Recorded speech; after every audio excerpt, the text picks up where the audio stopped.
Up first for us, though, 42 seconds of simply hold your breath video, adding to sky high tensions right now between the United States and Russia.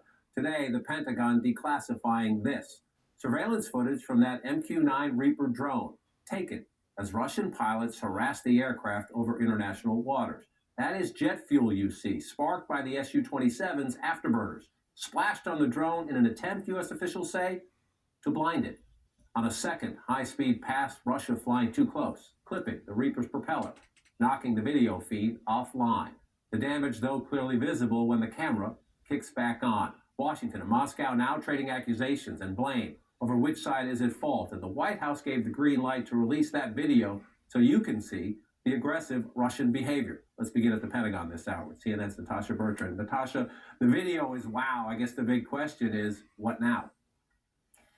It's a great question, John, and we are not necessarily seeing any escalating rhetoric coming from the U.S. vowing consequences, for example, but this video really is kind of a response in and of itself to the statements that Russia has put out over the last several days, denying that those Russian fighter jets ever came into contact with that U.S. drone over the Black Sea. As we can see quite clearly from this video, the pilots do actually make contact with the drone, causing that propeller of the drone to be damaged. Now, U.S. officials say really that damage could have only happened by a direct impact from that fighter jet. However, Russian officials still denying that their pilots acted irresponsibly or recklessly. The U.S. now is saying that they do not believe necessarily that they're going to be able to recover the wreckage of this drone because they do not have any naval assets in the area that would be readily available to actually collect the debris. The Russians, meanwhile, we are told, have already arrived at the crash site. Unclear whether they are also going to be able to pick up that debris just because the water there is so deep, and the U.S. officials who spoke yesterday at the Pentagon said that they do believe that this drone actually broke up when it hit the water. But the U.S. is also telling us, the U.S. officials are also telling us that they did take steps to wipe that drone of anything sensitive. But I should note, John, that in addition to the Russian denials about their pilots acting irresponsibly and about any direct contact with this drone, we were also told that this order to harass the drone actually did come from senior Russian officials within Russia's defense ministry. So this was not pilots going rogue here. This was actually a direct tasking from the Russian Ministry of Defense, John. Remarkable moment, to say the least. Natasha Bertrand, I appreciate your kicking us off. Let's get some important insights and perspective now from the former NATO Supreme Allied Commander, General Wesley Clark, and the former Deputy Director of National Intelligence, Beth Sander. General Clark, let me start with you, and let's listen to General Mark Milley. He's America's top military commander, chairman of the Joint Chiefs of Staff. He says there is no doubt in his mind that Russia was being provocative and being reckless. The question he says he does not have the answer to is, did they ram the drone on purpose? Listen. Was it intentional or not? Don't know yet. We know that the intercept was intentional. We know that the aggressive behavior was intentional. We also know it was very unprofessional and very unsafe. The actual contact of the fixed-wing Russian fighter with our UAV, the physical contact of those two, not sure yet.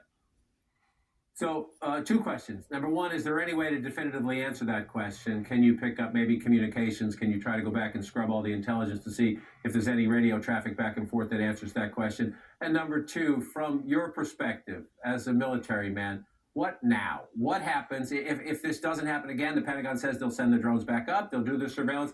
But what happens if Russia downs another one?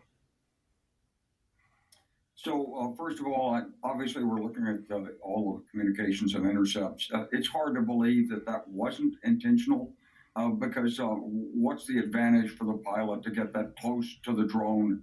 He tried to blind it with the fuel. It could have been an intentional takedown of the drone. It's happened before. We had a Chinese pilot 20 years ago who got close to a U.S. Navy intel platform out in the Pacific and actually hit it, and it landed, and the Chinese got a bonanza of intelligence from it because the system wasn't completely sanitized when they landed. Now, hopefully this drone has been totally sanitized. As to what happens next, well, obviously we're going to put more drones up there.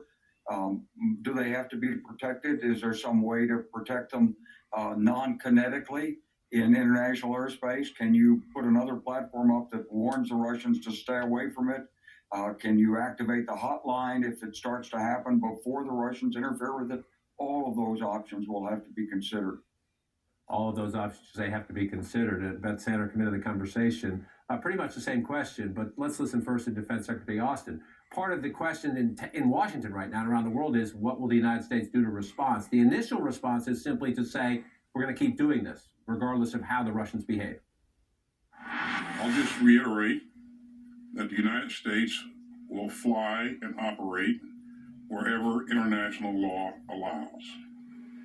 Now, we take any potential for escalation very seriously. And what are the conversations going on right now in the military community and the broader intelligence and national security community? Is it just business as usual? Don't be intimidated, don't back down? Or would there be conversations about, should there be some kind of a response?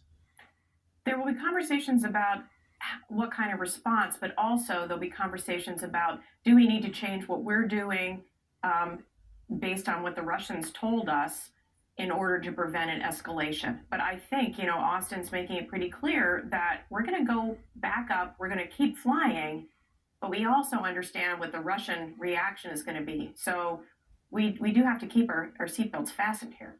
Keep our seatbelts fastened here. General Clark, another thing, the Pentagon, number one, the White House and National Security Council, the Pentagon debating whether to release this, declassify this video. That in and of itself is a pretty remarkable step. The Pentagon and the White House wanted to say, look, what the Russians are saying is simply not true. They did act aggressively. They did act recklessly. They also this morning released this map with locations on it showing they are saying that the drone was operating in this area of the Black Sea. You see Crimea over here. Russia proper is way over here. Take us inside these kind of deliberations about whether or not to release this information. Obviously, if you look at where it is in the Black Sea, the Russians say the United States shouldn't be there in any circumstance. The United States says, too bad, international waters. When you look at this map, what is the value of the Pentagon putting this out essentially to say the Russians are lying? Well, I think it's important both for our allies to see it, and it's also important for let's say, the global South and the fence sitters and the people who might be inclined to take the Russian side on this. There are a lot of nations in the world have not sided with the United States on this.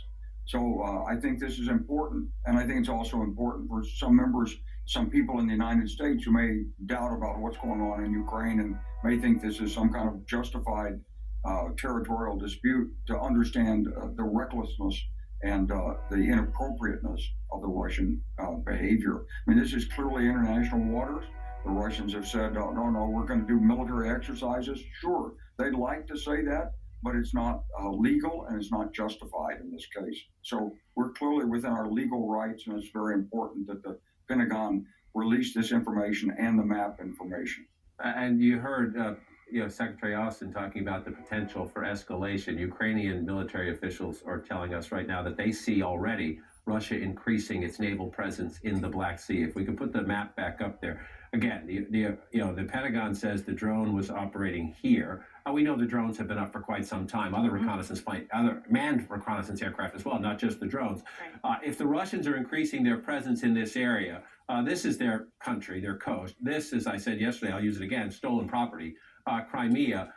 If they are increasing their presence, what will the reaction be at the Pentagon, National Security Council conversations? Is it, let's back off, let the temperature go down, or is it, we cannot be intimidated? We need to be there in a higher op tempo as well. It might be a combination of both. I mean, we're definitely going to have the drones back up there. We may not encroach as close.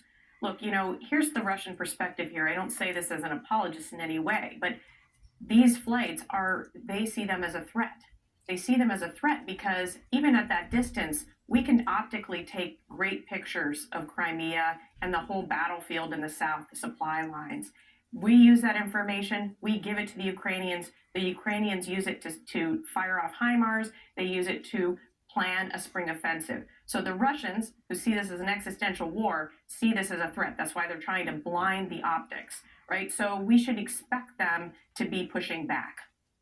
So we got to keep going, though. That's the big question. What happens if and when that continues to happen, and if it gets even more aggressive? Beth Sander will be back with us later in the program for another conversation. General Clark, grateful for your time, sir. We will call on you again, I'm sure, in the 10 days ahead. Up next, though, the